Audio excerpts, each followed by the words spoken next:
Can you fall in love with a city the way you fall in love with a person? Messy, passionate, unpredictable? La Furia. That's the soul of Buenos Aires.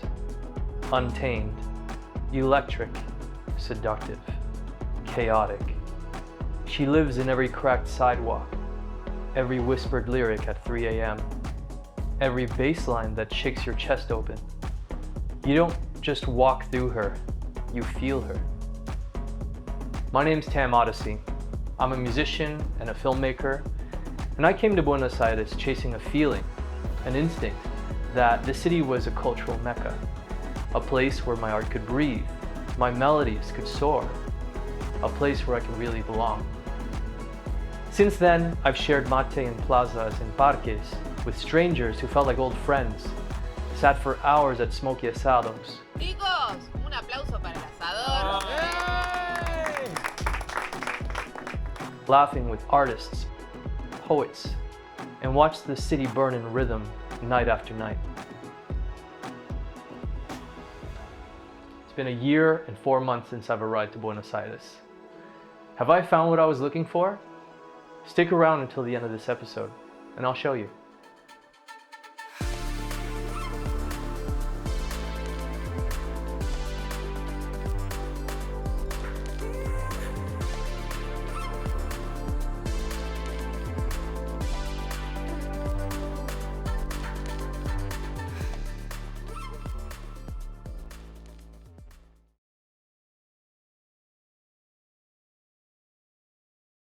When I came to Argentina, I had reached a point where I didn't know where I belonged anymore.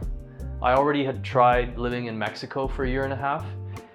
My impulse was to live in a Latin country, of course. I really enjoy the Latin culture, but previously I didn't even know that Argentina or Buenos Aires existed. I mean, I knew it existed on a map, but I had no frame of reference for what the culture was like or what the people were like. But in Mexico, I started to meet Argentinians, and I got along very well with them. I learned a lot about their culture, and what really struck me was the music. In the end, I'm drawn to music, I'm a musician. That voice of intuition over the years has become sharpened. When I listen to that impulse, it brings me to all the right places, all the situations that I need to make my life work, figure themselves out. As long as I'm following that drive to learn and to experience new things, I feel like I'm always taken care of.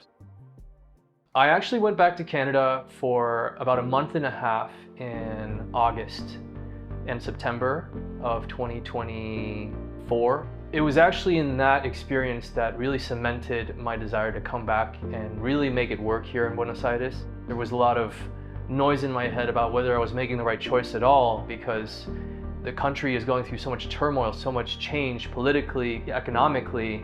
Coming back to Canada in some ways was safer, but in many ways I wasn't the same person, and I felt like I was trying to put myself back into a mold that no longer fit.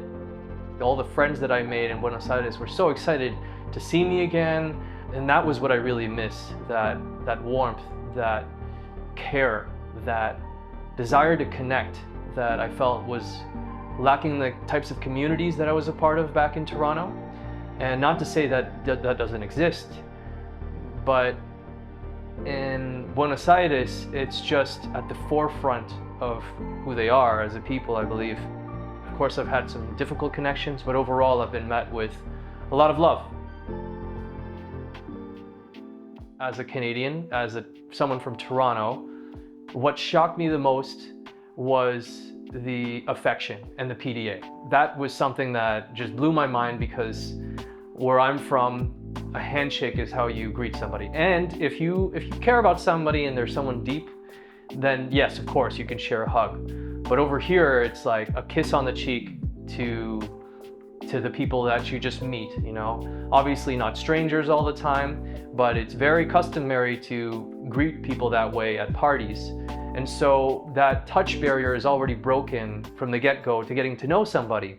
It was like uncomfortable at first, receiving and feeling, knowing how to give knowing what was appropriate, and I've had some fumbles, of course, learning this unspoken language of touch, but what I've noticed overall is my nervous system is actually a lot happier receiving touch.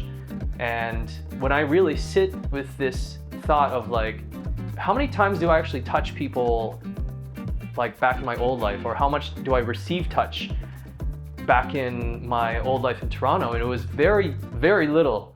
I would feel like this pain, and I wouldn't know how to describe it, but considering the fact that us humans, we need physical touch, it's abundant here. And I've grown to really appreciate this form of being, and the presence as well, along with the affection and physical touch. There's eye contact.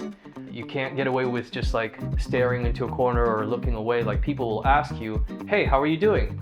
And there would be a 1 or 2 seconds when you actually connect with them.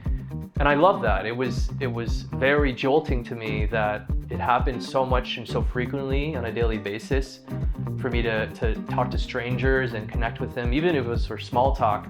It was nice to take that in and fill this well of human intimacy that I so sorely needed.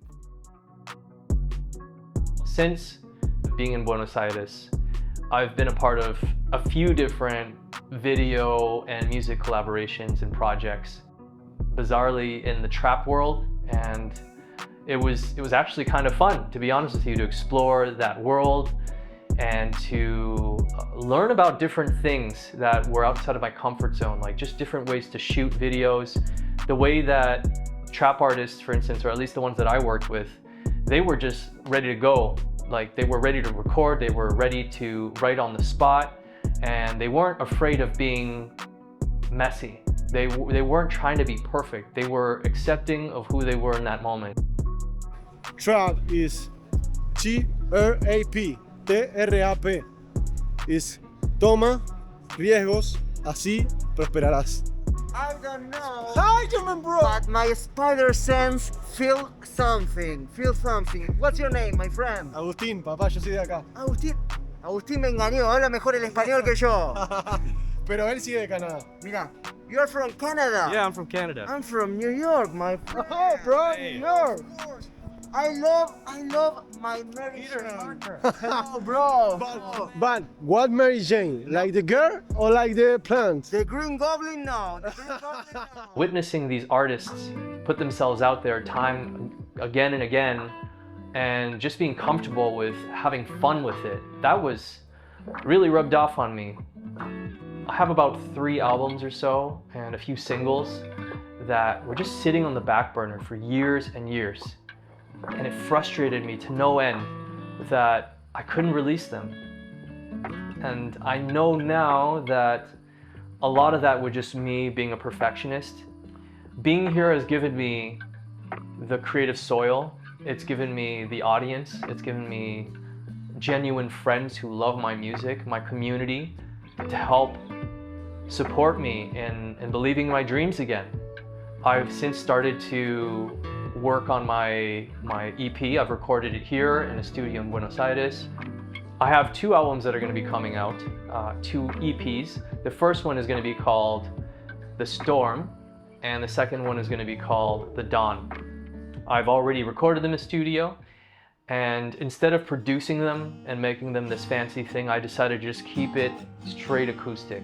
The way that they came to me originally, I wanted to just record them finally for what they are and set them free so I can maybe create space to create new music. I've really let myself breathe as an artist. I've really let myself breathe as a human, as a person, as Tam.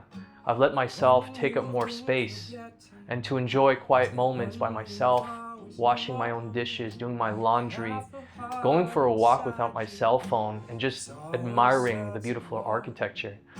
These moments, they seem so mundane to most people, but for me it's been a practice and a meditation of enjoying the moment, enjoying the quality of my life. Thanks so much for watching. My name's Tam Odyssey. If you liked what you saw, I'd really appreciate it if you could hit that like button, subscribe, and share it with somebody that you care about that might benefit from watching this video. Until next time, ciao.